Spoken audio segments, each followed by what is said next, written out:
Gentlemen, boys and girls, one day I'm going to really fall foul on that, and I'm just going to struggle and just fall apart and fall to pieces and not know what I'm actually saying. But thank you, everybody, one and all, everybody watching live on Twitch and YouTube. And of course, we do have audio listeners on Spotify, iTunes, Amazon Music, all the good stuff. And we are faithful members of the Sports Social Podcast Network. But thank you all for joining us. And it's not just me. It's not just me. Thankfully, we are very, very pleased to have you. The very hard working this weekend and probably worn out. Charlotte, how are you?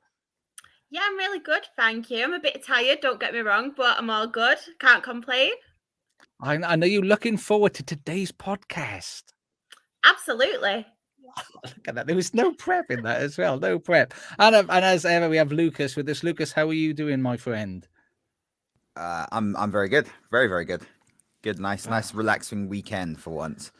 First weekend in ages. I hadn't actually been out. I just stayed at home and watched The Watcher all day. The Watcher. Any good? No spoilers, but is it any good? Highly recommend it, but it is it's very creepy. Let's just put it that way. But are you looking forward to today's podcast, sir? Absolutely.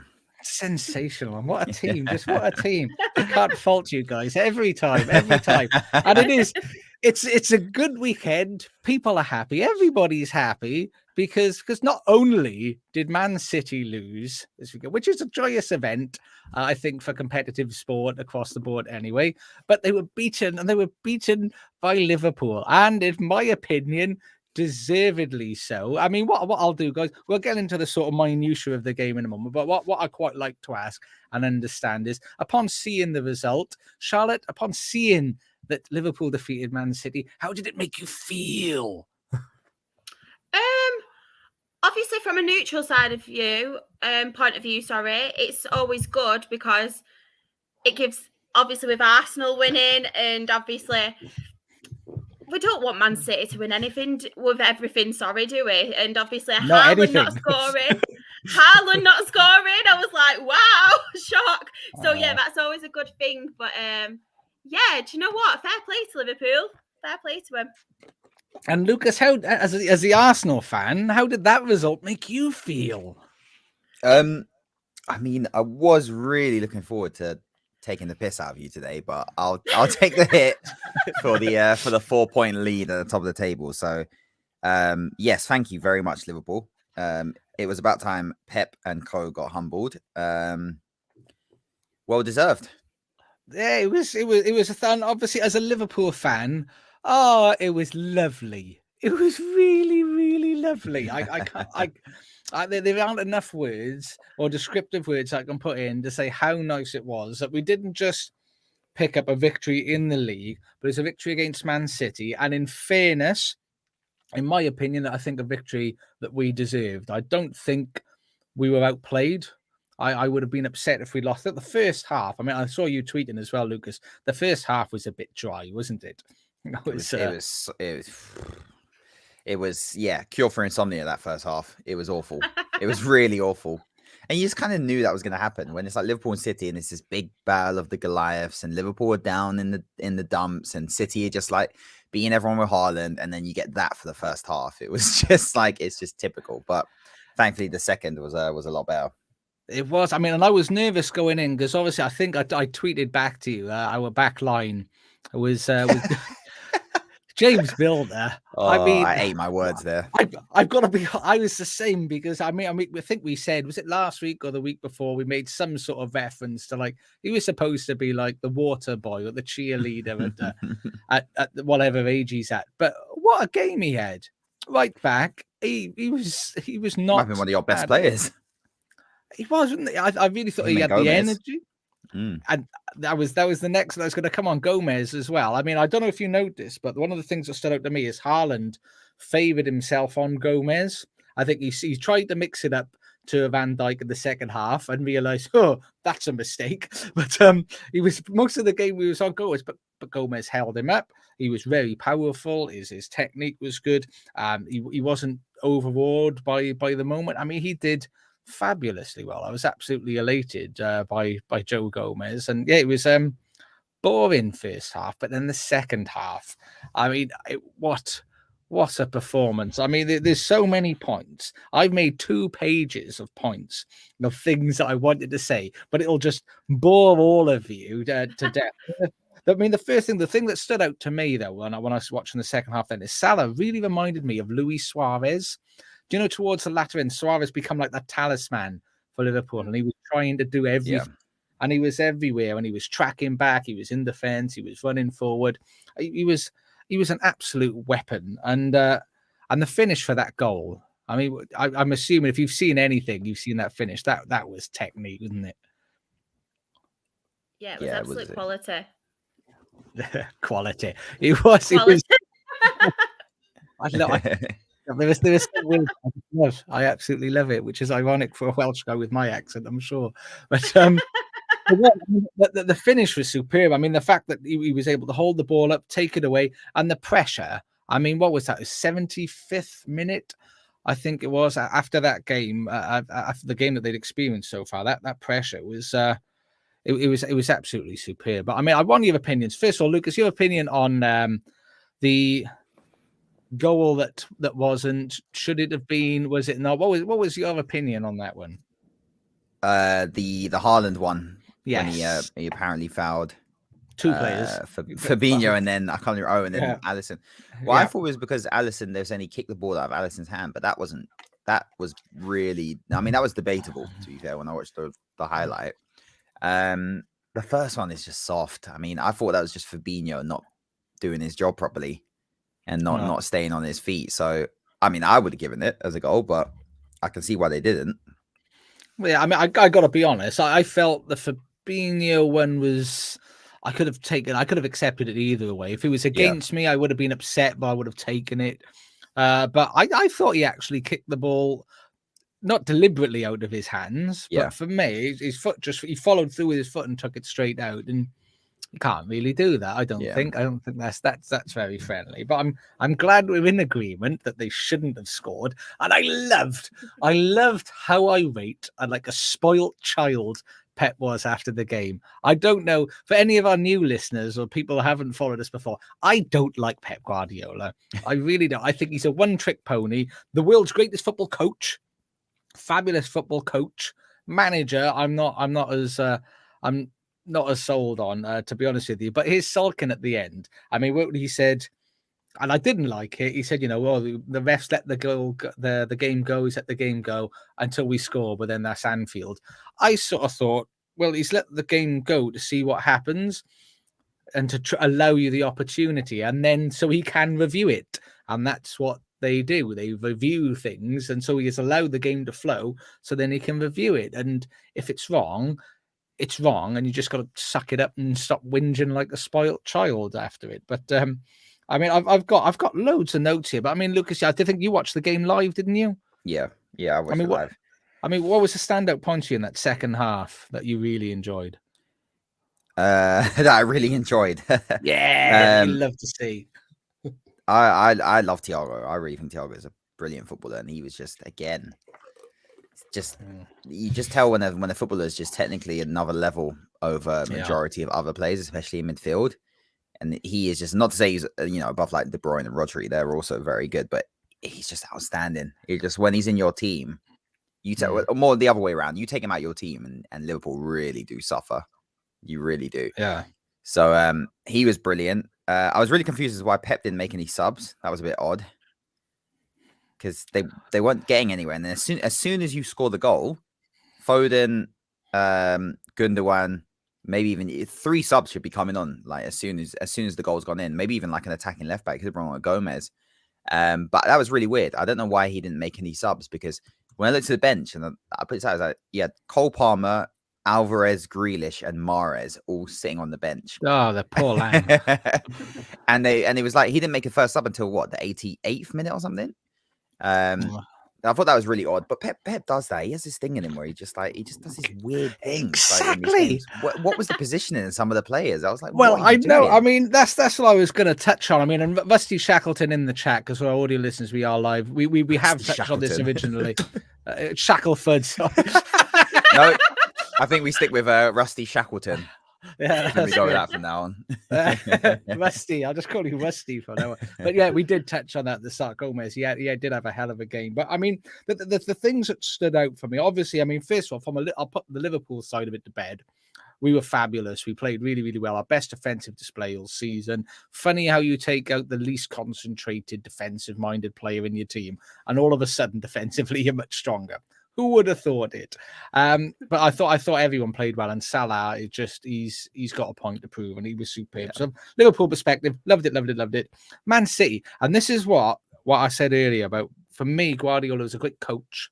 He can get your players to play exquisite football, but then what happens is he thinks, and he's not a very intelligent tactical manager, I don't think, because if you've watched him throughout his managerial career, whenever he's got a challenge and he is challenged or he tries to do something different, he falls apart every single time. I mean, my favorite game of football I've ever watched is Inter Milan, Barcelona. I think it was a Champions League semi-final, second leg in the San Siro.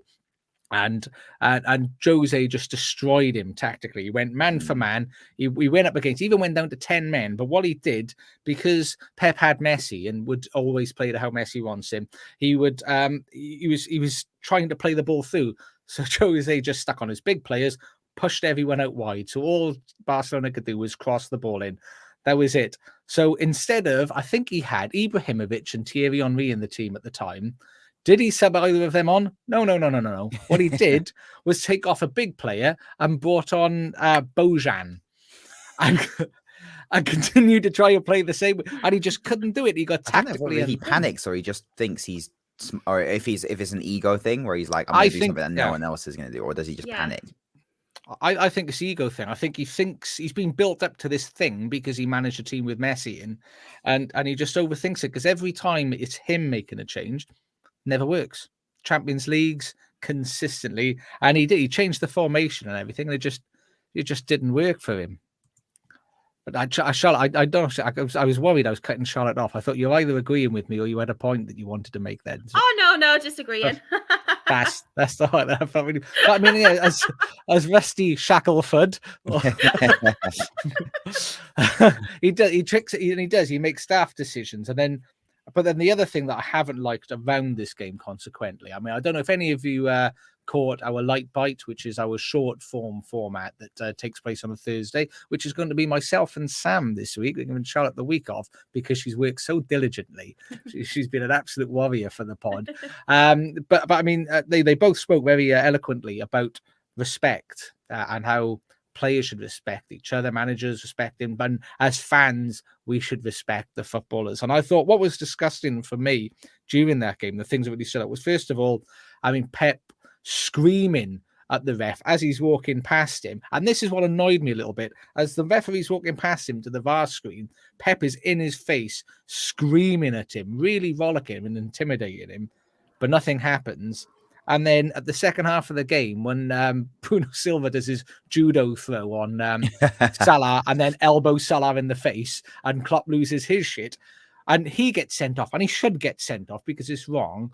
But I was just confused why it was okay for one, it's not okay for other. And then during the game, you had fans throwing money at Pep, which is wrong. Man City fans defacing parts of Liverpool Stadium, writing, obscenities and murderers and all stupid rubbish like that. And then Liverpool fans allegedly attacking the coach afterwards. And that was all really sad. I mean, Charlotte, obviously you've got a view on this. I mean, what was your feelings when you saw all of that afterwards? Yeah, of course. I just think, as I mentioned on the Light Bite, I just think since, obviously, especially since COVID and people not going to football, that it's just no respect from anyone at the minute, whether it be, obviously, managers with the referees, whether it be players, whether it be fans in general. I just don't think there's any respect whatsoever at the minute, and it's awful to see. And especially some of the things, obviously, that have been said, obviously, chants that get chanted, and we all know what's gone on, obviously, with certain clubs in the past, and it's awful. And for people's families and stuff to hear that, about their loved ones and having songs and stuff chanted at them about these tragedies, I just think it's downright disgusting. And I just really don't get it. I don't get what they think they're going to achieve by it. It's not big. It's not clever. They're just making themselves look like idiots. They really are. And Liverpool have said if they find out who it is, they are going to give them lifetime bans, which is good, and they should, because people like that, you don't want them in sport. We don't want them full stop. And then the last thing was Man City with their petulant jab at Klopp. I'm not sure if you've seen in the paper today. Klopp obviously made his comments, which are understandable comments. If you're a human being with brain and eyes, you're aware that there are 3 teams in the world that can outspend everyone because they are run by nation states. Just PSG, Newcastle, Man City. It's a fact. It's a fact. You know, when you could pay you could pay all of your team over 200 grand a week, and your striker £850,000 a week, which is a disgusting, immoral figure. I mean, I don't like Salah's contract. It's too much money. It's completely immoral. If there's that much spare money in football, I'm sure the people of the local communities would benefit much more than that from somebody earning, you know, over £1 million per month. But that is by the by. But Man City then to accuse him of borderline xenophobia and try to incite, just let's grow up. Let's all move on together and enjoy football. Let's all love football. And the game, I love the game. I love beating Man City, and I just love winning. That was wonderful. But speaking of winning, but winning by the skin of your teeth. Oh, my days by the skin of your teeth. Lucas, how did that Leeds 0, Arsenal 1, how did that make you feel? I thought you were going to say Spurs for a second, but go away with that one. Yeah, I mean, to be fair, to start off with, that was a weird game in general, just because of what happened in the beginning. What was that about? With the power going off and then it taking them half an hour to reset VAR and the goal line technology. They it's 2022 and it still takes half an hour to reset. Like, surely just turn it on. Like, I don't understand what took so long. But yeah, that was a weird start as well, which again, that always disrupts things. And not to say that is an excuse, but people will make excuses. You knew it was coming. If anything had happened at the game, or the restart messed up the warm up, people were injured. But that was our worst performance.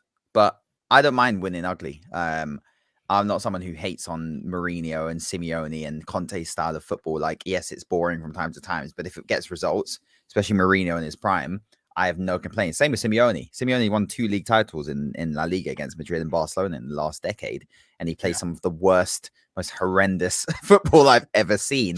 But I would 100% take that at my football club if it delivered a Premier League title. So, yeah, we were really bad. I guess the concern is, let's be honest, Leeds should have won that game. If Bamford, you know, how could he not take a penalty? Oh. He looks as if he's been thrown out of his house. Like, he's come home and the missus has like thrown all the clothes out the window. He hasn't had a shave in weeks. Like, he just looks distraught. Like, what's going on, poor guy? But you know, you can always tell when someone's going to take a penalty, whether they're going to miss by their body language. And I was watching that and I said, I was like, he's going to miss, because you could just see he just looked completely out of it. And it was a terrible penalty. And then that thing at the end, it did look a bit like Gabriel kicked it out, but then I was like, I get why it was a foul, and it was just like both of them are just being stupid. Like, just get on with the game. And then but yeah, we got away with it, which is fine. I'm okay with doing that, you know, 4, 5, 6 times a season. The concern here is if we carry this performance into our next game, if it's not just a blip, if it's actually we run out of steam and we're, you know, starting to look a bit tired. A few players look really tired. And they've played a lot of football. Like Saka, that was Saka's 50-something game in a row in the Premier League for Arsenal. It's like ridiculous where he started. Isn't he like 19 as well, isn't he? He's 20, and he'll probably be starting for England in the World Cup. Like, yeah. So, yeah, we got the 3 points in the end. Let's just make sure we step up the next game, because that was really bad. Leeds is not, I'd say it's not an easy place to go to. I mean, it was under Bielsa, but I think at the moment, they're all right. That was their first home loss of the season, but they're another one that just keeps drawing every game, as opposed to they can't get it over the line. And after watching that game, it made complete sense, because Bamford is absolutely shocking. And so is Rodrigo. And they also gifted us the goal. I mean, it was a great finish from Saka, but they gifted it to us. So let's hope this is just a one-off and we're not suddenly out of steam, because I'm enjoying being at the peak of the mountain up there. You're enjoying Man City, yes. You like being steamy. And yeah. So, Charlotte, did you catch any of the Leeds Arsenal game at all? I caught bits of it. Obviously, Leeds, I just find them a very weird team because I think they play some really brilliant football, but I think they are actually lacking that goal scorer, like we just mentioned. And I think if they did have that goal scorer, I'm not saying they're going to be up there, but I think they'd be doing a whole lot better. Because when I've watched them, to be fair to them this season, they do play some really good stuff under Jesse Marsh. And considering who they've lost as well, like Calvin Phillips and a few other players. But I am glad Arsenal are top though. I really am. It's nice to see someone different, and they are playing some good stuff. Arsenal, they really are, and Yeah, I just think Xhaka's just a totally different player. Like I don't know where's the old Xhaka gone. he's been, I don't know what's going. That's not Xhaka. That's someone in Xhaka's skin. He's like been our best player this season. It's long may it continue. It's bizarre. I mean, Investy in the chat saying the US said they need to give Jesse Marsh a 1-month contract for the World Cup. They don't because Wales and England are both in the same group, and I really want to progress out of that group. And I've got a feeling that group is going to be. It's got like 0-0, 1-0. 1-1 all over, isn't it? It's going to be some smelly games of football in that group, isn't it? We are the masters in Wales of just scraping through. In fairness, I think we've got one of the smallest population counts of any of the nations in the World Cup. There's less than, I think there's more people in London and Birmingham than there is in the whole of Wales. So I'll take stinky 1-0 wins all the way. But my thoughts on the Arsenal game. I mean, the one thing that did sort of I found bizarre a little bit is why wasn't Gabriel sent off? Because I get that there might have been a bit of Bamford beforehand, but he still lashed out. He still lashed the foot out, and you can't kick someone in the chest and that be acceptable. I mean, I get not giving the penalty, whatever. Yeah, I think it's a penalty that he was given. I get that, but I still think violent conduct is still violent conduct, isn't it? Yeah, it's a tough one because it's one of those ones where it's like, I was saying it, like anyone who falls over, which we've all done since we were children, it's not a natural position to just swing your legs up into the air, like unless you are. I don't even think children do that, but I was looking at it, and it's like he has kind of done it, but he's done it in a way where you can't almost prove it. But it's just like naturally, just think if you fall over or you're pushed to the ground, your feet are not going to end up in the air like that. It's just not a natural position. So. Yeah, he's lucky to get away with that. I mean, this just goes back to the refereeing at the moment. I mean, I'm happy we weren't on the receiving end of it, but at the end of the day, I'm not like, I don't get pissed off when decisions like that happen. And then if we ended up drawing because he's done that, I'm like, I get more annoyed at the player. I really don't care about the referees in the day. I say, if you're good enough, these decisions shouldn't really affect you. So if he had got sent off, then that's all on Gabriel. But most people go, oh, the referees, which they are inconsistent, and it is a load of rubbish at the moment, but he was dreadful when he Gabriel. What a liability! Dropped. Yeah, he needs to be. I'm not really pleased. He did some good clearances in that game and a good block towards the end, but that doesn't really excuse it because he's turned into Xhaka, where it's like at any moment he could just get a red card. He's losing the thing, which is the one thing you want your two centre backs of any players in the position. Your two centre backs and your holding midfielder they need to be reliable and they need to be cool. And just, cool, calm, and collected. And Saliba's got that. And I'm worried that it's brushing off on him as well. If he's next to Gabriel and Gabriel starts doing this stuff. So he needs to fix up. Or otherwise, I'd honestly stick Tomiyasu or Ben White in there for a while. Why not?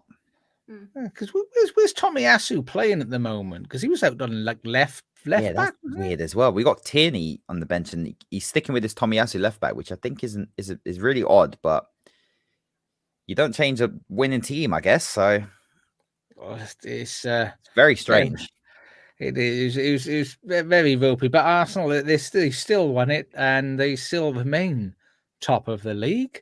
And another team chasing down. Oh, and we've got, before I move on, old Rusty. I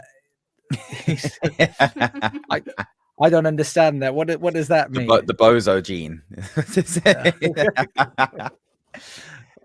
He does have it. He does have it, Gabriel. Hopefully not. It doesn't rub off on Saliba because that would not be great. And I've just dropped Saliba into my fantasy Premier League team, which incidentally, for any of our listeners who do fantasy Premier League, don't do as I have done and not check the fixtures before making changes. Well, yeah, where us and City aren't playing.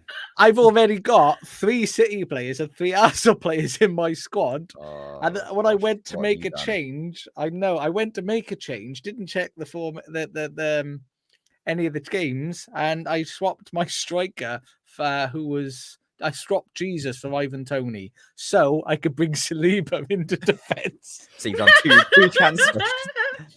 Oh no. Yeah, screwed the pooch a little bit on that one, but there we are. So people, the lesson from the day is check the fixtures before making your FPL changes. But we're moving on to the next game, which I know Charlotte is very keen to get their teeth into discussing this game and a verbal fists into both Lucas and I. Aston Villa 0. To Chelsea. But before we get into the nuts and bolts of what you want to get into, I mean, watching the game, Charlotte, how did it make you feel? It was a bit weird because as much as I've called Aston Villa and as much as I still think Steven Gerrard's on very thin ice, I didn't think they were terrible. I thought they had some all right chances. I didn't think they were terrible.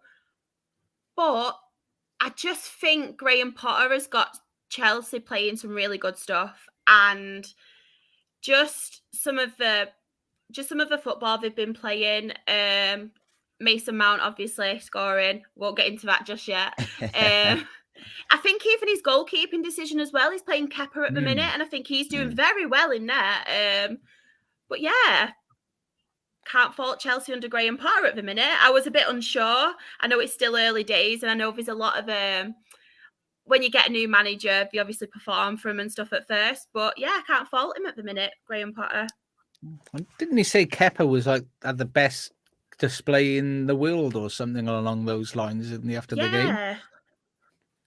Which must have been really lovely. I mean, Lucas, as an Arsenal fan, how does Chelsea winning make you feel? Yeah, I like Graham Potter, so I kind of expected this, to be honest. They're probably assuring for top 4. I mean, but Charlotte's right. Aston Villa weren't that bad. Like they dominated Chelsea for like pretty much like 10 minutes after the goal, like up until probably until Mount's free kick, and then even then they were, it was always Chelsea did not dominate that game. It was very even, but like we were talking about with Gabriel, a certain centre-back at Aston Villa is another person who's stealing a living in the Premier League. And honestly, he is League 2 level. I'm sorry. He's one of the worst defenders in the Premier League. He really is. He should be Rochdale. Do you need a centre-back? Because we don't actually now. We're doing all right. See, they wouldn't even take him at Rochdale. Maybe Dulwich Hamlet. He's another one where I'm just like, every time I watch them play, I'm like, he just can't defend. It's like, how? I should be playing football if he can be playing football. I know, did they take from, was it Douglas Costa they took from Sevilla?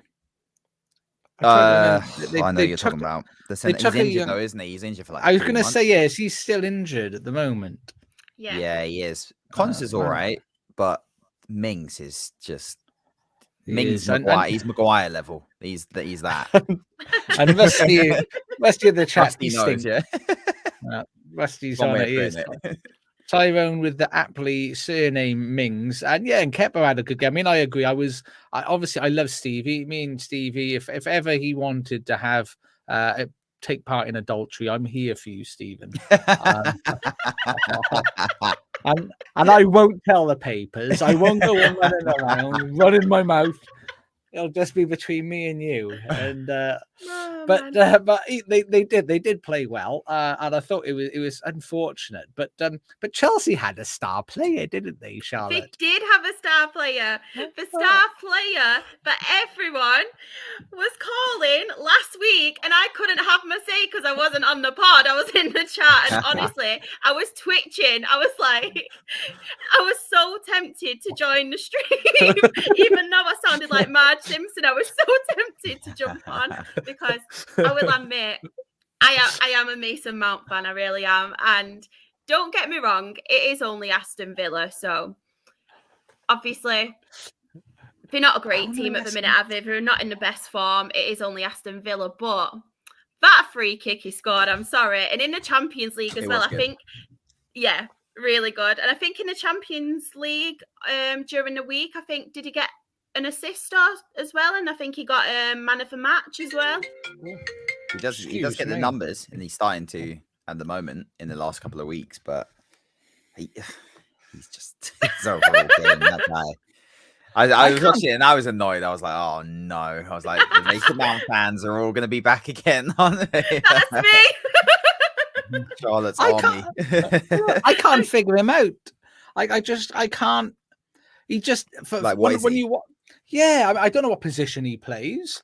I mean, is he a 10? Is he an 8? Like Bruno, he's another just weird player. Dybala, these players are just like, where do you play them? Yeah, I get that. I do. But he's impactful. That's the thing. It's like, but it's one of those ones where if he's not adding goals and assists, then it's just like you're not doing anything else at all. And you're a midfielder. So why are we expecting to have you anyway? So let's play him striker. They need one. That is true. But yeah, I'm a big Mason Mount fan, and honestly, last Monday I was so tempted just to join it, but I thought I can't do it. It'll like nasty. So what is it about him, about his game? What is it that you think sets him apart? I don't know. I just really enjoy watching him, and I do really enjoy his football, and I rate him. I do get why people don't, and especially from the England side of view of things as well. From that, I do get it, but from the Chelsea side, I do think that he's a good player. I really do, and I do think he does fit in that team. When Rusty in the chat, work rate 20, teamwork 20, first touch 8. But it is. I think the big bit of amount is just the hype, and it's I think he has been hyped up. It's the hype. But someone was saying that in the Chelsea stores, like in West London, like there's loads of pictures of Mason Mount. Like he's the one on the front. Like he's obviously the person they're really trying to push. Whereas, let's be real, Reece James is the one who should be given the keys to Stamford Bridge. He is their best player. He is probably 100%. one of the best right backs on the planet. So why is Mason Mount being given those? Mason Mount is not a bad player. It's just, it's fun to banter him. Yeah. But it's just, I think it's more of a frustration where people are like, why is he being hyped? Why is he starting for England? Why are Chelsea pushing this kid when you've got Reece James? And he looks like a raccoon.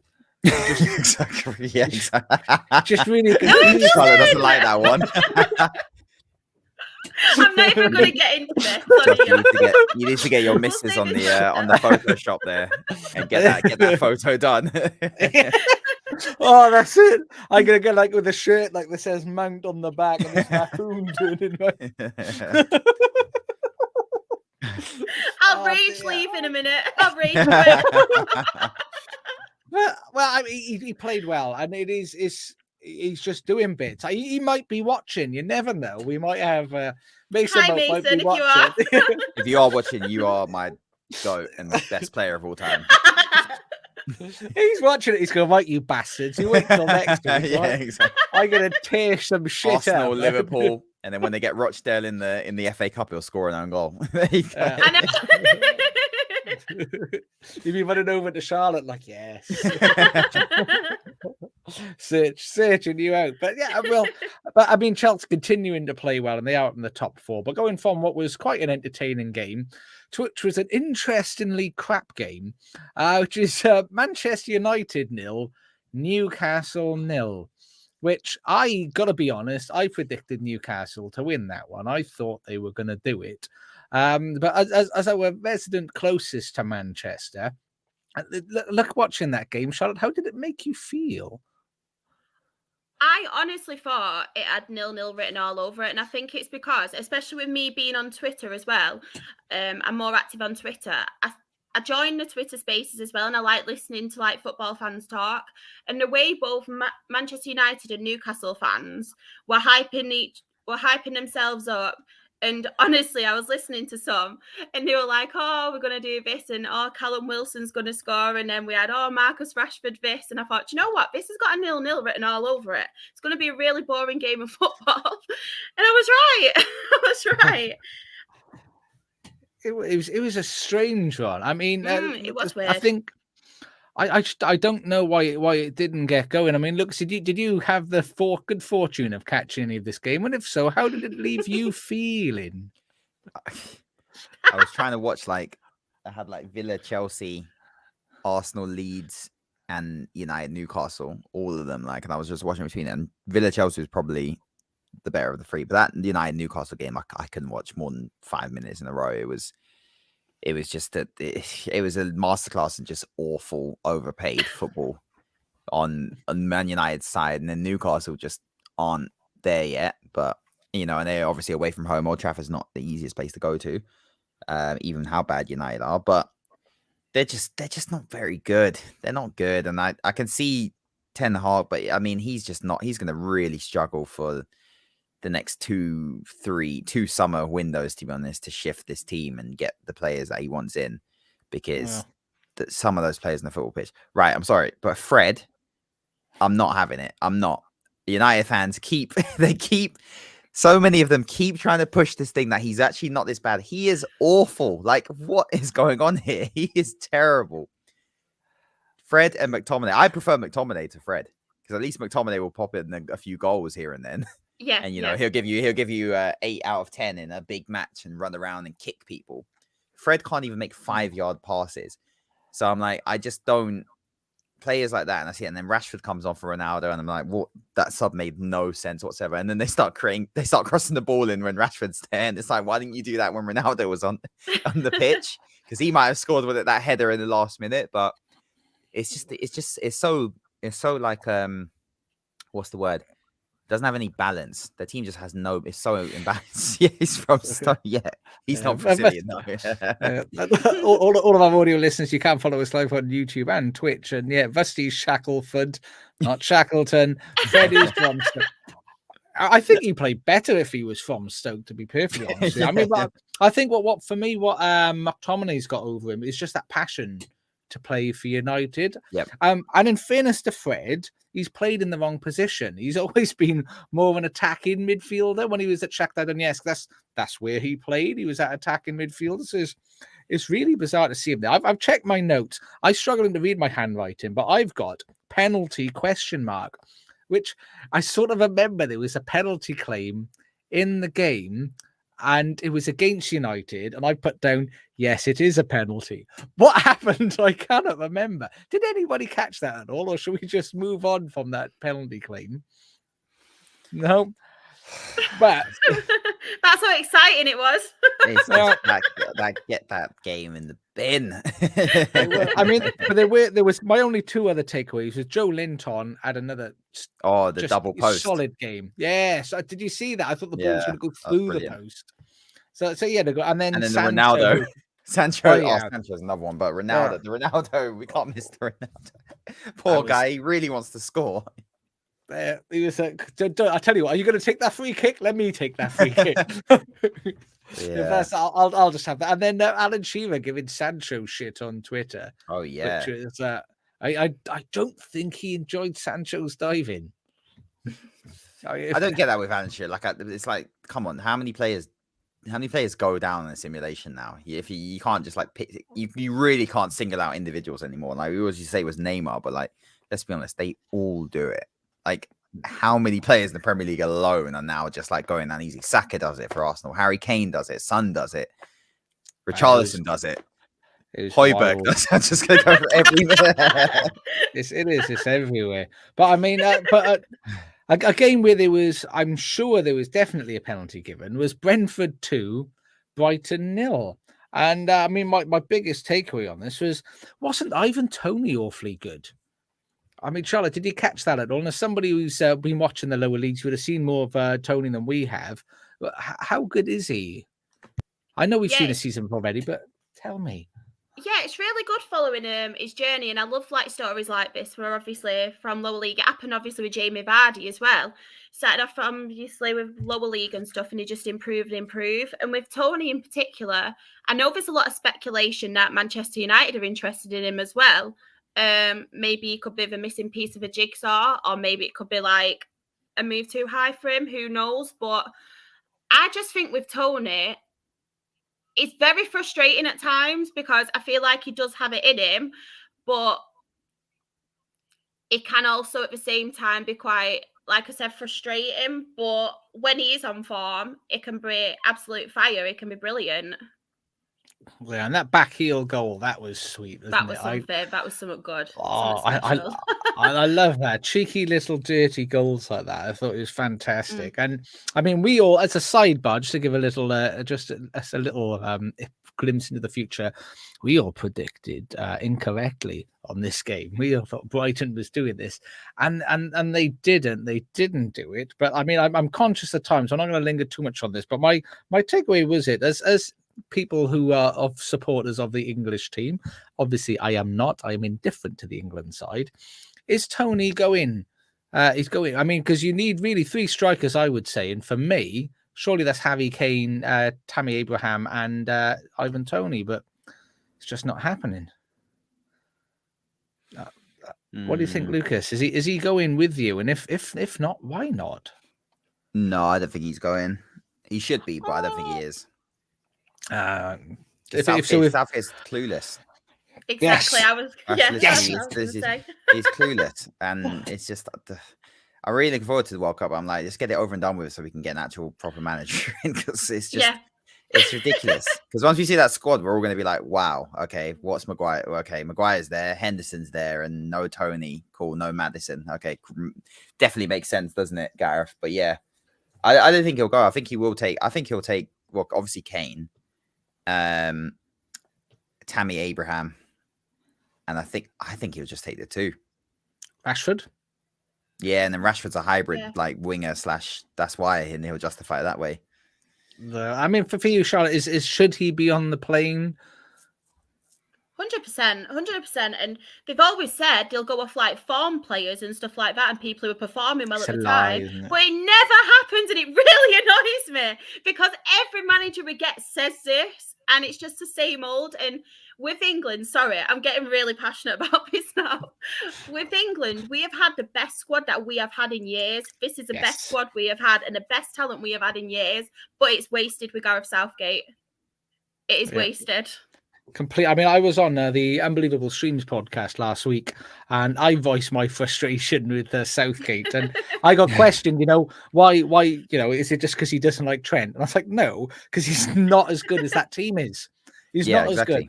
And what annoys me is people go, oh, well, he got to a final and a semi-final, and that's the equivalent to you looking. You're just looking at the result. You're not looking at the stats. You're not looking at what actually happens. Because for me, every time England have played in a game which would set them apart, that is that next step, that's when he falls apart. When they're playing games, they should be winning. He wins what he should be winning. But that next level, which that squad is capable of, he can't do it because he's garbage. He's a rubbish manager. He's Middlesbrough's relegation manager, flunked his way into England because Sam Allardyce is a lunatic. But not mad at the defensive approach, but if you're going to do that, go and give the job to Thomas Tuchel. There you go. If you want a man who's actually tactical and knows how to get defensive, go and give Thomas Tuchel that set of players, and that's how you do it. But England are never supposed. They're not supposed to win the World Cup. Let's be honest. We don't. When England, this whole thing with like England have a chance. Like, no, we've got as much chance as Croatia or Serbia. These kind of countries. We're not in the same level as Brazil, Germany, Argentina. We're really Serbia. Not. So overhyped. So maybe not Serbia. Maybe Croatia and the tier below. England are in the tier below. Maybe Belgium. Well, England and Belgium are in the tier below. Actually, according to the Nations League, you are in the tier below now. There you go. It's just disheartening. It's just annoying. Like James Maddison's another one. What's the Maddison situation about? He doesn't. Weird. He doesn't pick players on form, does he? He picks the players that he likes now. He's picked people that he likes, and that's That's it. I mean, it's Solaris in the chat there for our audio listeners live on Twitch. You can join us Mondays 8 o'clock. The only reason we didn't win the last World Cup was not taking enough right backs. But don't worry, he's going to try and solve that problem for you. No, he won't be able to do that this year because James is likely going to miss it. Carl Walker's likely going to miss it. Who's the other one? Trippier is injury prone, so at any moment he's probably going to get injured. Trent's awful, and then he doesn't want to go. We're going to end up with our right backs. It'll be Trent, Aaron Wan-Bissaka, and James Milner will be the 3 right backs for the tournament. There you go. Millie. To be fair, you could do worse than taking Millie, but just like give him a game, then like a couple of weeks, then another game, you'll be fine. Then it's just if he has to back it, he's in trouble. But I mean, what I will say is a stat that I did notice in regards to penalties, because Southgate can't win a game in normal time that matters. So when it goes to penalties, you have Callum Wilson's 82% goals scored for penalties. Kane is 88. Tammy Abraham is then 92, but Ivan Toney 96% of the penalties he's taken. He's done it. He's clinical. And he is, and he's a character as well. I think he'd be good to have. And just I got to get through some of the chats. You've got some love going from Stinky there to Rusty Shackleford. He said it's coming home. Stinky said he's coming home. Joe Gomez must go. Yeah, after that performance, I totally take him.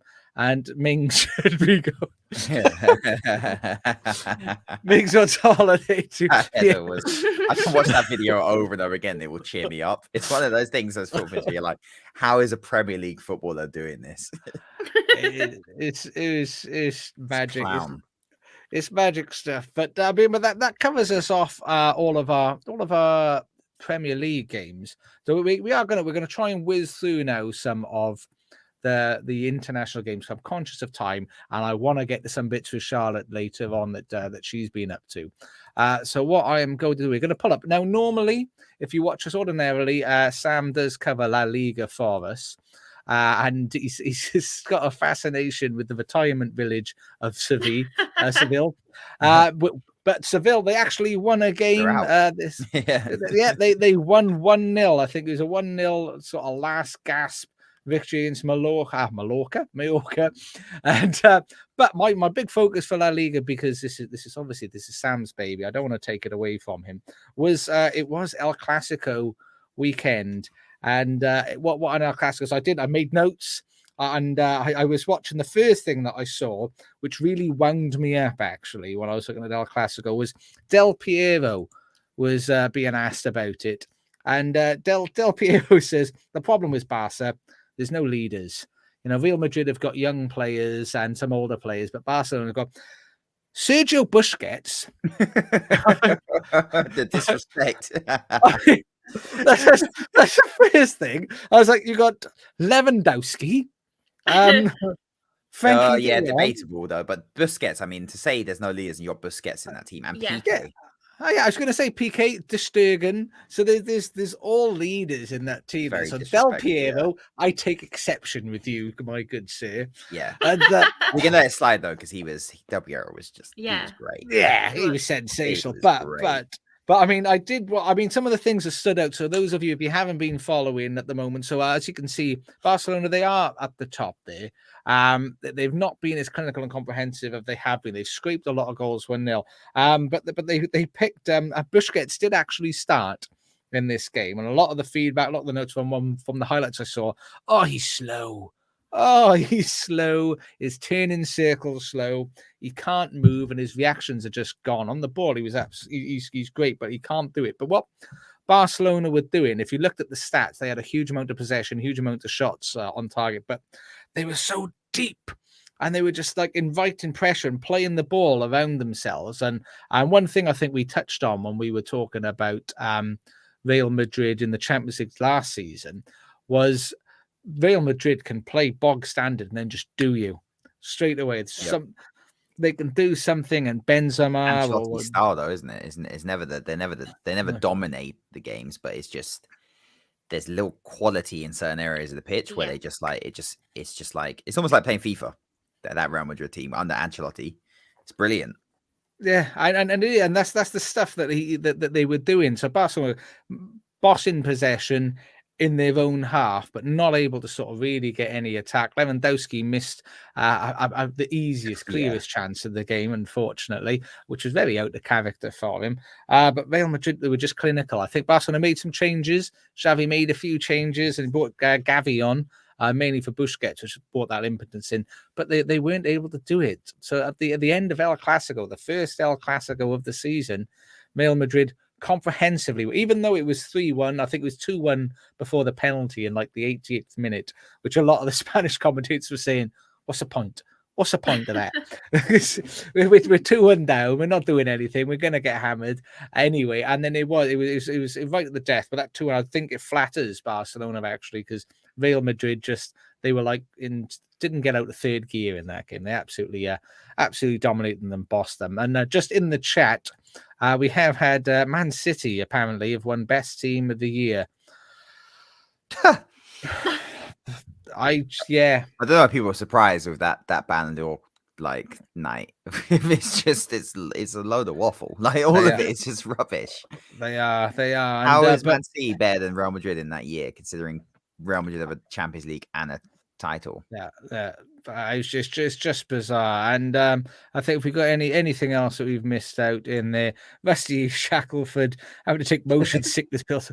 They're playing. I mean, Xavi came out afterwards as well, and he decimated the Barcelona performance. Said lots of things need to change, even though he changed lots of things. That's what needs to change. The manager. Yeah, he was the one that brought. Who knew that only managing a few seasons in was it Qatar that he was in? Egypt or something, wasn't it? Yeah, who knew that wasn't adequate preparation for suddenly just go to Barcelona because you play one of their, if not their best midfielder. I mean, what did they expect? It was bizarre, and just in the chat as well. Nathan's there. We appreciate you dropping in. Sam's playing tennis this evening. He's a tennis fanatic, very talented young man, and that's why he isn't with us, unfortunately. But that's I'm not going to go too much in depth. I'm not going to steal some. He must be playing. He eats a lot of carrots. On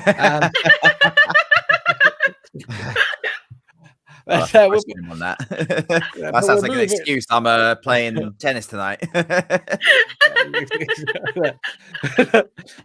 didn't think about that. I'm going to have him on that next time I see it. I'm going to be, oi, you bastard. Moving on to the Bundesliga and Union Berlin. Union Berlin against Union Berlin. I mean, I got to be honest. I had money on this game. I was elated. 8th minute they scored straight away, and then they scored again in the first half. And I thought they just surely this must be like one of those games where they give it a bit of stick. They come out all buzzing, but eventually the better team will overcome them. But during the game, what did happen was Dortmund dominated possession. But what they didn't do was create more chances. In regards to shots, Union Berlin actually had more shots and only one less shot on target. So they were much more clinical.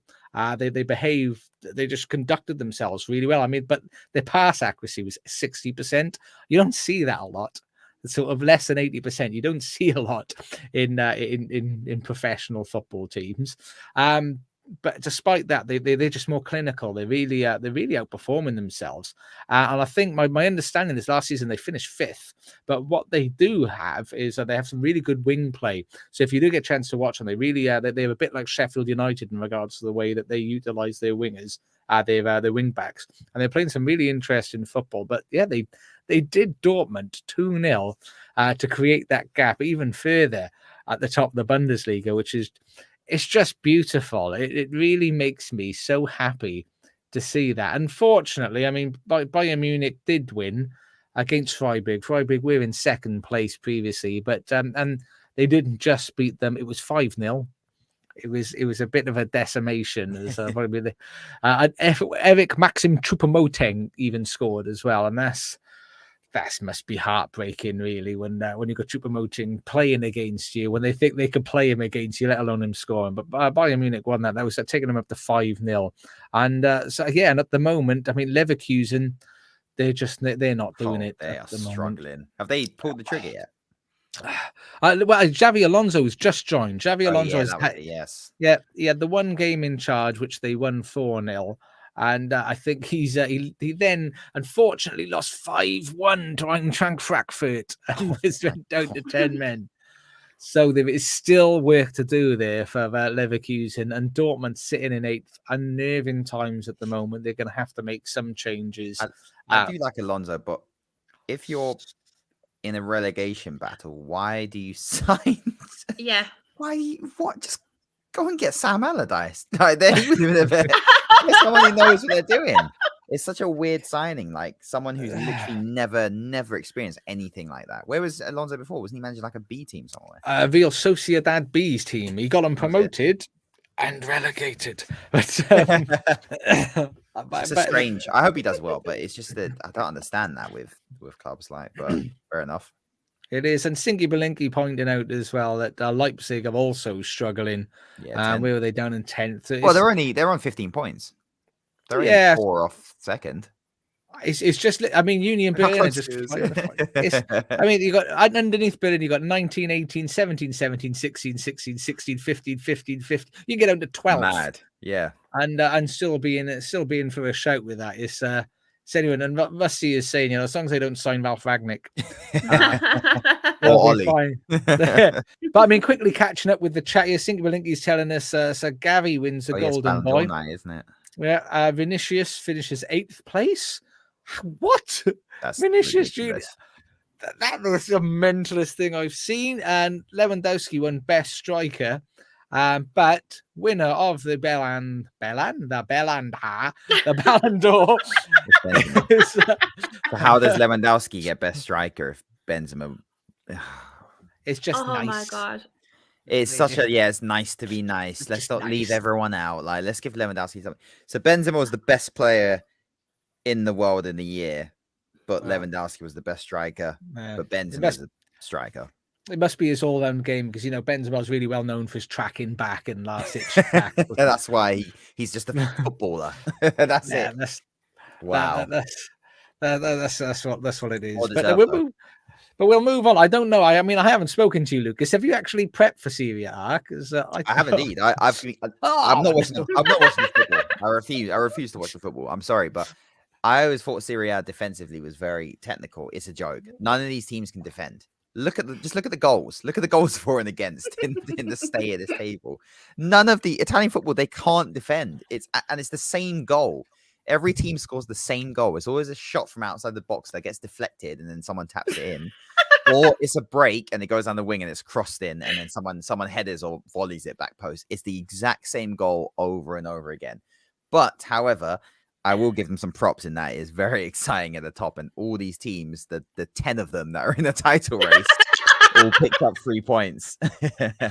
But yeah, Napoli continue just rolling over everyone that they come up against. Special K with another assist. He is definitely going to be... Is he at the World Cup? Where's he from? Is he Serbian? I don't know. If he's Serbian, he's winning the World Cup according to...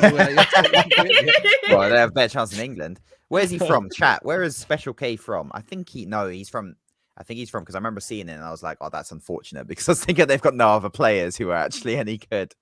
Is it Macedonia? Someone will know. But anyway, he got another assist. Atlanta won, Milan won, Roma won. He's from Georgia. And then Inter won. Who else is involved? Juve finally won. Yep, Juve can still win games. But it was a 1-0 Vlahovic goal, and it really wasn't anything special. But yeah, it's heating up. I think it is. I mean, you can't really call it, to be honest, because everyone says Napoli always fall off around January. But I mean, the difference is they're just smashing teams at the moment. They've never really, and in Europe, they're doing it in the Champions League, which again, they've never really done that. They've always started off good in Serie A, but they've never done that, have that form in Europe as well, which is why they always end up in the Europa League. But they're looking really good, Napoli. If they can keep everyone fit, there's hope for them yet. But I'd say Milan is still the favourites. But again, Milan have got a load of injuries, so that's probably what's keeping them behind. But they're 3 points behind. Inter have fallen off a little bit this season, but again, they can pick up wins. Lukaku hasn't really hit the ground running just yet. Injuries. Juve obviously missing Pogba and Allegri. The state of that football as well. Like, let's be honest. The less said about that football, the better. And but yeah, I want Roma. Yeah, I agree with Rusty. Listen, I'm a Mourinho fan. I'm a Mourinho fan, so I'd love nothing more than Mourinho win Serie A with Roma. It'd be brilliant. But I don't know. I don't think they've got what it takes. They're a bit shaky at the back, just like the rest of these teams. But yeah, Serie A is definitely one to watch. Not actually watch the games, just watch the table each weekend. The same bloody goal over and over again. I mean, I did read as well with Juventus. The problem they've got is Allegri's got like a 6-year contract, so they've literally they can't afford to get rid of him because they can't afford the compensation package, and they're heartbroken. But and then so that takes us on to Ligue 1, where PSG are top. And that the only thing that I will say that was interesting at PSG was, I don't know if anybody saw the game against Marseille, which they just won 1-0. Yeah, that dirty, stinking, just random foul. Neymar's got the ball. If any of you haven't seen it, please look it up, because it is. I don't want to say entertaining, because that's mean, because he did hurt the man. But I think they were about 2 foot from each other. And he thought, if you pass in the ball, I'll tell you what, mate, let me just take those legs from you. And he smashed Neymar to pieces. It was unbelievable. He just came in and just whapped him out of nowhere for reasons, so I can only assume. But no, as Solara says, PSG are the perennial underdogs in as someone who has managed PSG on Football Manager, winning that title is actually very difficult. So I just want to put some defense for PSG there. And apparently Lacazette scored 2 goals there as well. Yeah, he's scoring. He's scoring like a. Yeah, wasn't doing that for Arsenal. Thanks, Lacazette. But I think the only news really is Lorient and Lens are performing quite well there, and I like saying Lorient because it sounds sexy. But that takes to the end of the international leagues. Now, the next section, so we're going to move on to, again, Rusty in the chat, apparently gets assaulted with baguettes every week. I'm not going to take that in any direction. Oh, God. We'll move it on. So many layers to that comment there. The magic of live TV. Honestly, but yeah, if any of you saw the Light Bite on Thursday, Charlotte did that. She did educate us on a very special day that they had at Rochdale, and so I'm not going to say too much about it. If you do want to know in depth about what was planned, check out the Light Bite. It is up on YouTube. It is on Twitch. I will get it on Spotify as well, which I went through what the plans were. But Charlotte, how did the day? It was a her game 2 day, again promoting equality in football. How did it go? How was the day? Oh, honestly, I got myself that worked up the week like before it. I didn't sleep or anything. And it got to a point where I was so tired, but I do not know why I worried, because it was the best day. And honestly, see, just the spirit and the atmosphere around obviously Rochdale, and obviously it's a lower league club. It's very community and family orientated, and just seeing everyone like really happy, and all the little girls there, and just people of all ages really just being so like just happy. It sounds mad as well, but they were just really happy, and there's a really good atmosphere around it. And honestly, it was so brilliant, and getting to speak to everyone and about their experiences, obviously talking to the young girls about them playing football, about them going watching the first games. It was so nice seeing them all like going with the dads and mums, just families. Honestly, it was just really good. It was a really good day, and we won. I mean, and for people who don't know, it was a her game 2 dedicated fixture. I mean, what was different about that game, and what was done different to a normal day at Rochdale? Yeah, of course. So, what you do when you kind of entail a partnership with her game 2, it's kind of a given really, where you dedicate one fixture to her game 2, and you kind of raise more awareness that particular game about the campaign and try and get it out there. So our players all warmed up in her game 2 t-shirts. There was a lot going on before the game regarding it. We had hand clappers with the Rochdale logo and her game too to give to kids. There's a lot of social media content going out beforehand about the campaign. We gave free tickets to female grassroots teams around Manchester and actual females who play in mixed teams as well, because I know there's a lot of younger people who do play in mixed teams, so that was brilliant. We had female ball people who were young kids around the ground, which was amazing, and all female playlist. It was just about celebrating just females really, because we just want to get out of the habit of it's a man's game, as they always say. And don't get me wrong, it's typically known as that in the past, but we just want to try and get out there that females can like it.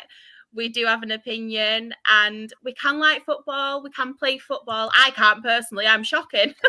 But as we've seen with the Lionesses, they were brilliant as well. And yeah, it's just kind of celebrating that one day and kind of getting the campaign out there as well to people and trying to educate them.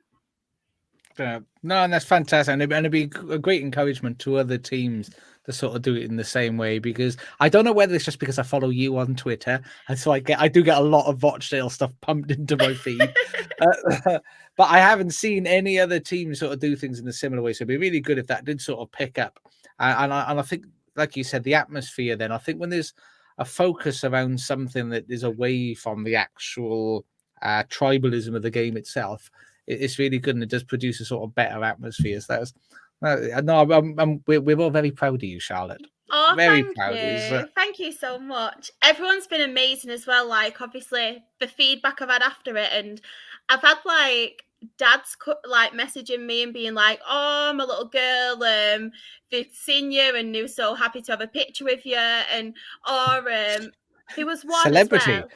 I no, that honestly I go under. But there was one as well, and she's only 4 years old, and she's just started primary school. She's called Alicia, and she's a Rochdale fan.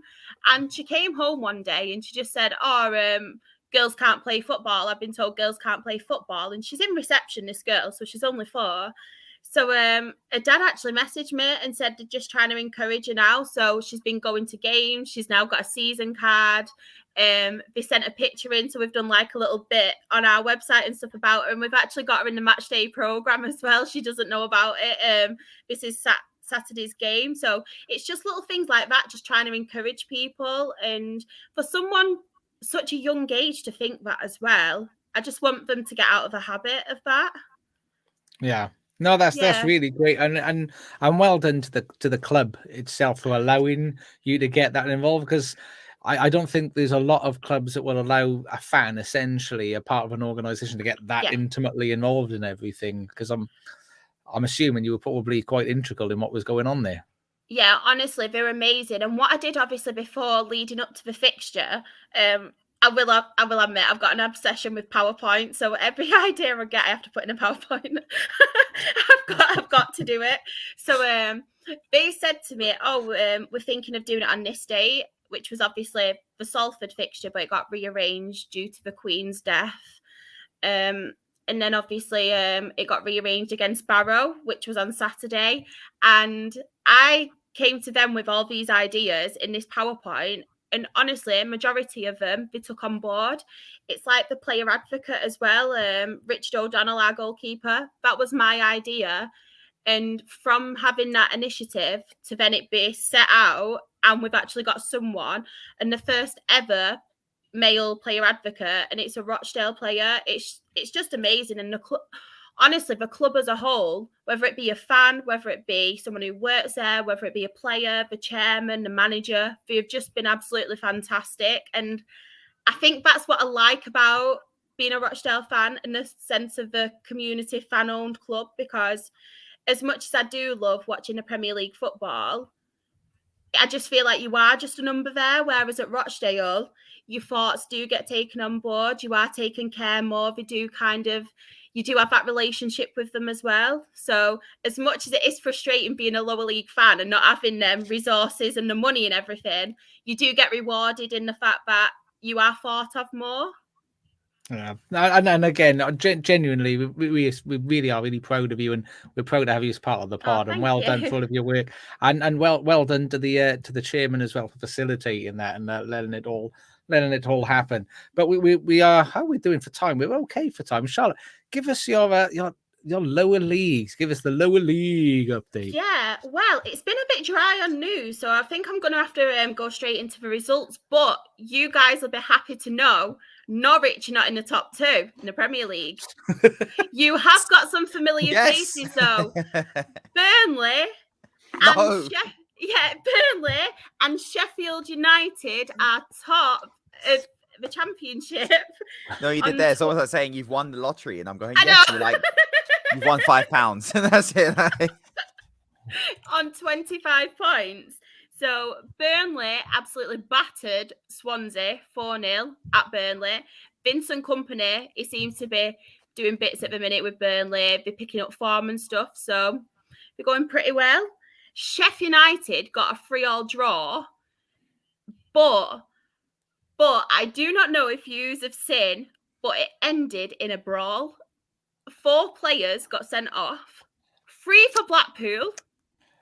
1 for Sheffield United. Honestly, if you guys have not seen it, please watch this brawl because it is like WWE, and I was so entertained.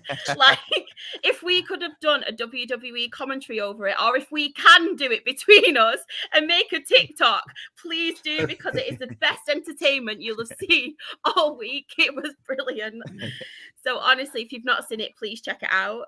In the playoffs, we have got Norwich, QPR, Blackburn and Reading. Every team lost apart from Blackburn. They won. Yeah, I saw There's that. not much really going on.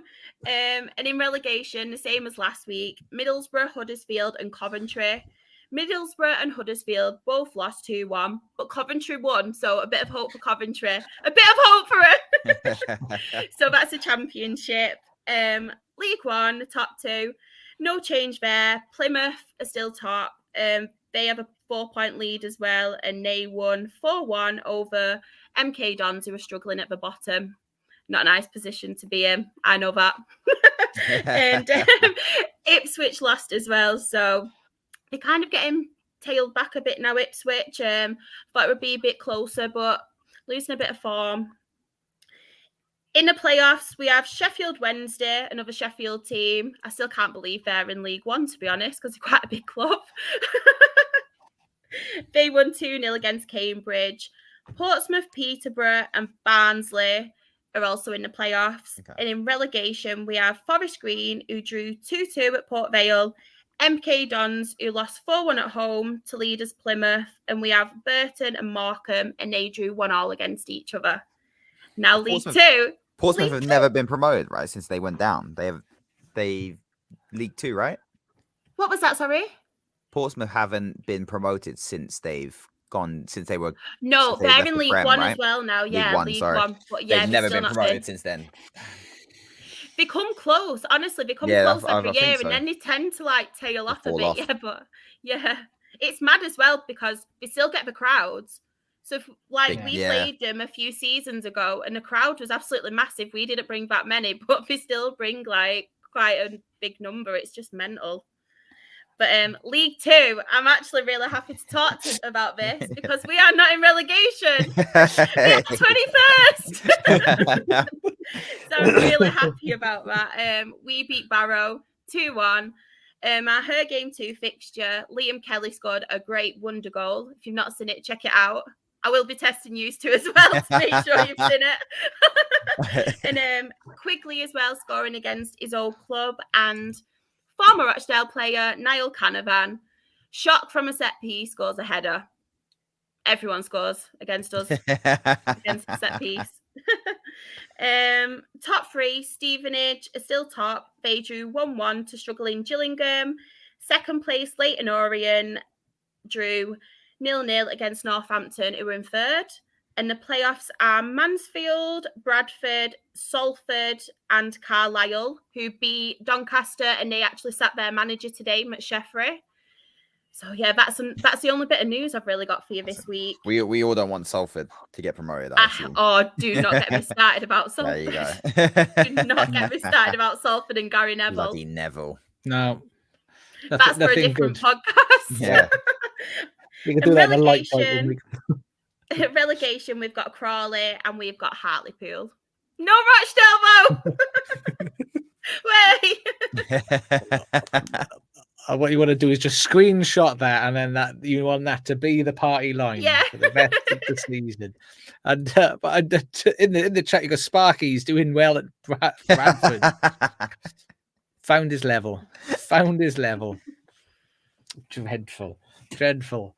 But that's no one's excited. So we've got to check out the brawl, and we've got to check out the guy's honestly, goal. it was amazing. Honestly, Sheffield United versus Blackpool. If it was a move the goalkeeper made, I think it was Sheffield United's goalkeeper made, and it was some WWE move. I was like, whoa. So I must have watched it like 3 times, one after the other. Like a suplex? Or... Full on floored him. If it was a hammer, and then they all started like going in on each other, and then I think it was Sheffield United's manager tried to calm him down, but in the process just kind of riled it up even more, and it was just pure comedy gold. Didn't Sheffield get into one of these last season as well? Yeah, I'm sure they did. I think it's like that was with fans last season, though, wasn't it? Yeah. It's like fighting. I want to see someone running on doing a Havoc and Rama or something. That'd be just tremendous. 619. Hey, out of nowhere. Oh, just stupendous. We're gonna have to check this out. But, we will do. That'll be on that and the Wonder Goal at Rochdale. We'll check that one out as well. But that leads us over now to our last section of us Stockport goals. Oh dear. Do you know what we'll have to do? We'll pick a game at some point, and we'll have to do like WWE commentary watch along. That's what it'll have to be. It'll just be Sheffield United. They're known for it. That'd be tremendous. But I mean, they keep doing it, and then they get banned from coming to the Prem because they're another one. You'll get Norwich then. Oh, just like Norwich, Watford, Bournemouth, and Sheffield. Just piss off. Just piss off. Yeah, Nathan in the chat, absolutely love it. QPR. We need more of that. Yeah, we have a QPR. They're doing all right. They're 4th, I think. Yeah, they are in the playoffs. Yeah, they're doing. Come on, they tanked a load of money though, didn't they? Before, did you see there was a documentary, wasn't it, when they were in the Premier League and did all that money? Then, yeah, and they did. I don't know. Yeah, not great management. One of my favorite comments. I'm sure for any other audio listeners, we are live on Twitch and YouTube, and somebody mentioned Megamind.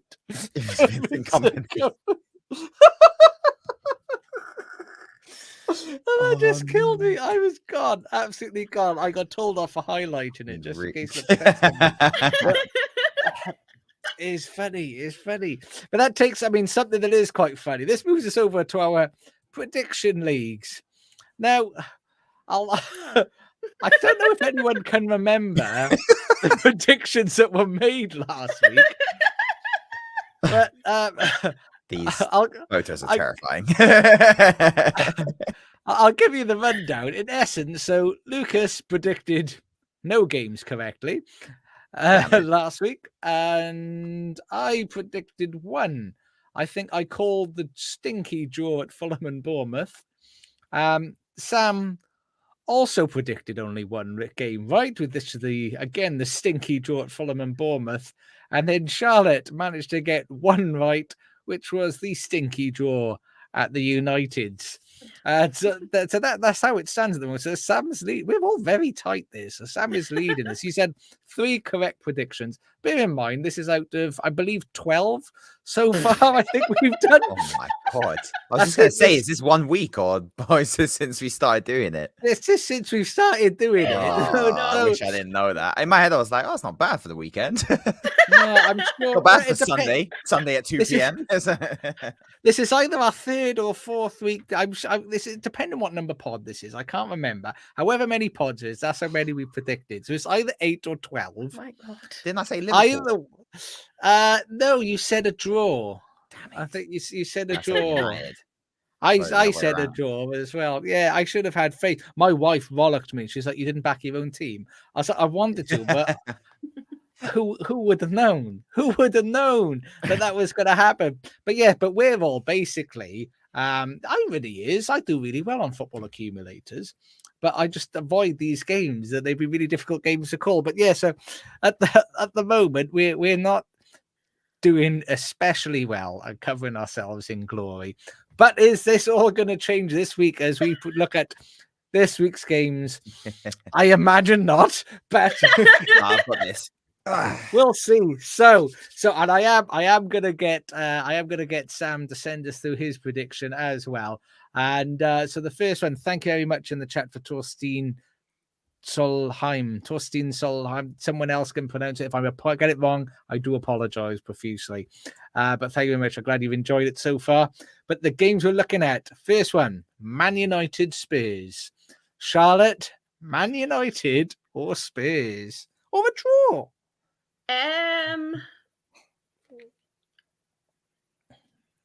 I'm gonna go Manchester United. Okay, okay. Yeah, That's I'm gonna go fine. United. So Lucas, are you going for the informed Spurs or the diabolical? Not before running the last couple of games, United. You can't go back on what you've said, no, Charlotte. Though. That's it. You're in. That's You're fine. I'm going Spurs. I am also going Spurs. I'm doing it. I'm going to join our resident Spurs fan. Sorry, a secret Spurs. Secret. Damn it, secret Spurs fan. And I'm just not backing them. So the next match we're going to look at is a little bit. Well, it's one of Charlotte's favourites. Leicester versus Leeds. Oh, Brother Brendan or Jesse Marsh.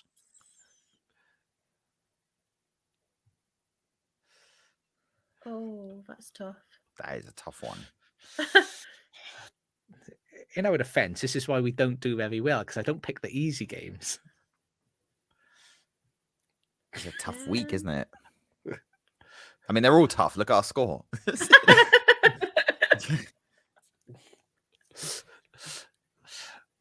You got to back yourself, Shah. Come on, Roger's out, Shah. Do it. I'm gonna go with a draw. I'm gonna go with a draw. And she's bottled it. She's bottled it. I have bottled it. She has. Lucas, are you bottling it? Which way are you going? Leicester win. You're going for a Leicester win. Do you know, I want to go for Leicester win, but I'm going to be the same as you all the time at the moment. But I think it is. I think it's going to be a Leicester victory. I think it's going to be James Maddison all day. The next one should be slightly easier, but who knows what Toney shows up in Brentford versus Chelsea. Charlotte, which side are you on? Brentford, Chelsea, or a draw? Team Mason Mount all the way. So Charlotte's going for a Mason Mount hat trick and for Chelsea to beat Brentford. Lucas, how about you? Yeah, Chelsea. Do you know what? Just because I'm going to go. No, I can't. I want to go Brentford. I really, really do. And I want to go different to Lucas, so I stand a chance of doing something. So I'm gonna go for a draw. I'm gonna go for a draw in that one.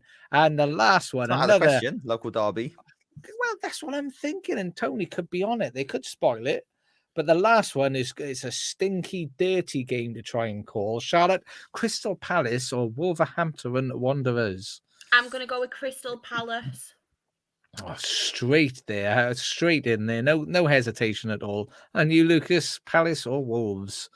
I'm going to go a draw. draw. And God, I'm doing it again because I don't think either of those teams can score at the moment. Yep. So I was going to go with draw, but if I want to get ahead of you, I had a bit of a You have to chance. roll the dice. Yes, I'm going to go for Palace. I'm going for Palace to do something, and feel free to share your thoughts with us as well. And as Nathan has said, Mason Mount's Palace, which he owns. But of course, we'll be following this. And thank you, first of all, for everyone for joining us. And something I have forgotten to do, and a thank you that I want to give, is to Five Guys. They don't sponsor us officially yet. However, I had this top in the post. Look at that. This is just a gift. A special gift from my friends at Five Guys, who also now follow me on Twitter. Nice. I'm winning. I'm winning at life. I need to find a brand and just do that on Twitter. Yeah. Just keep plugging them. The only problem is my commitment to them means that they ask me, what size top do you wear? And I said a medium. I need to maybe hang back a little bit so the medium will fit for a much longer duration. Less Five Guy. Ironically, you got to eat less Five Guys. Yeah, or maybe I might drop the burger and stick to the hot dog as a hot dog bag. But shave off a few calories. Yeah, exactly. A massive thank you though to Five Guys, and if you'd like to sponsor the rest of the team in some way, I love Five Guys. Just putting it out there. Yeah, we all love Five Guys. Just share the love, But massive thank you to the guys at Five Guys as well, and of course, massive thank you to you all for watching us, whether you've been watching us on Twitch or YouTube. Massive thank you for the interaction. It really makes it a much more enjoyable time. We love being together anyway. I love spending my time with these guys, but the chat as well makes it bounce a lot more. And of course, you can catch us on all the audio platforms: Spotify, Amazon Music. Make sure you follow us there. Make sure you give us lots of star ratings, really high star ratings, and feel free to contact us. Contact us on Twitter as well. We are at Absolute Ball Pod, because Absolute Football Podcast is too many characters for Twitter. It cannot handle it, which is why that is where we are. But Charlotte, where can everybody find you? Soon to be blue tick Charlotte. Yeah, I'm most active on Twitter, but I am on Instagram and TikTok as well. And I'm SharXRAFC. Or if you want to see any pictures or anything from the weekend, I am on Instagram and I'm on Twitter as Rochdale HGT. Fantastic. And Lucas, where can everybody find you? Twitch Crab Dribble. I will be streaming tomorrow, maybe Wednesday, Thursday, Friday, and Sunday. Happy I will be 4 or 5 days a week. Probably should have done it then. But yes, tomorrow I will be probably finishing off my last ever Football Manager 22 save, and then who knows? Assassin's Creed, Alien Isolation, FIFA, could be. Who cares? We'll see tomorrow. It could be anything, and of course, I am FMFO official on everything: Twitter, Twitch, Instagram, TikTok, YouTube. If you want me, you can find me. Just reach out your hands and I'll be there. I can't think of the other words. I want to sing the song, I'll be there, but I can't think of the other bits, so I will leave that there. I'm actually going to be streaming. I've completed Resident Evil Village. I'm actually going to be streaming Resident Evil 7, which I've been told is even scarier. I will be posting some stuff out on Twitter of some of how I've taken the game Resident Evil Village. You can ask Lucas. He can vouch for the fact that I struggle with scary games. You're not the only one. So you can check that out. And if you can't get enough of the Absolute Football Podcast team, do you know, this week, not only am I personally also going to be on Bad Lip Twitch tomorrow, playing one of his many games, but on Wednesday this week, all of the team, Matt over at Football United TV, is that correct, Charlotte? Yeah, Matt is. He's very bravely taken us on the podcast over there in his Introduce Yourself series. So we're all going to be there. So please pop over and support him. Check us out there. And again, all the socials, Instagram, check out the Instagram Absolute Football Podcast.